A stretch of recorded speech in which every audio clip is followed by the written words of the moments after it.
განსაკუთრებით დიდი ოდენობის ნარკოტიკულ საშუალებას შინაგან საქმეთა სამინისტროს თანამშრომლებმა ბათუმში, ტაბიჯის ქუჩაზე საცხოვრებელ სახლში მიაკვლიეს. ირკვევა, რომ ბელორუსის მოქალაქე ვადიმ ნავიცკი დიდი ოდენობით ალფა პვპ-ს ნაქირავებ ბინაში ინახავდა. მას ნარკოტიკი პირადი ჩხრეკის დროს უპოვეს. ეგენი იყო მდგურები და რაღაც ახალი მოსულები არიან. დიდი ოდენობით მეფედრონს, მეთადონს და ალფა პვპ-ს სამართალდამცველებმა აჭარის სხვადასხვა მუნიციპალიტეტში მიაგნეს და ამოიღეს. ერთ-ერთი ხელვაჩაურია, სადაც 21 წლის ეგორ მანკო 15 გრამამდე მეთადონით გადაადგილდებოდა.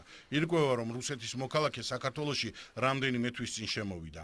უცხო ქვეყნის მოქალაქე ახლა დუმილის უფლებით სარგებლობს, თუმცა მისი ადვოკატი არ გამორიცხავს, რომ ბრალდებულმა გამოძიებასთან ითანამშრომლოს.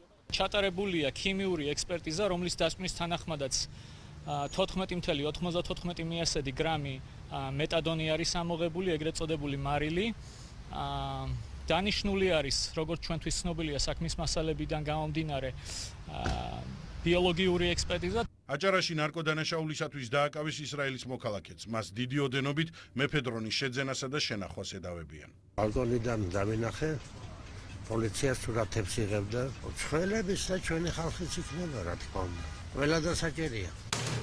ბოლო 48 საათში შინაგან საქმეთა სამინისტრომ ნარკოდანაშაულის ბრალდებით 37 ადამიანი დააკავა. მათ შორის არიან მსხვილი ნარკორეალიზატორებიც, რომლებსაც უკანონო და საშიში ნივთიერებები ღამის კლუბებში უნდა გაესაღებინათ. ახლა კი 20 წლამდეან უვადო პატიმრობა ემუქრებათ.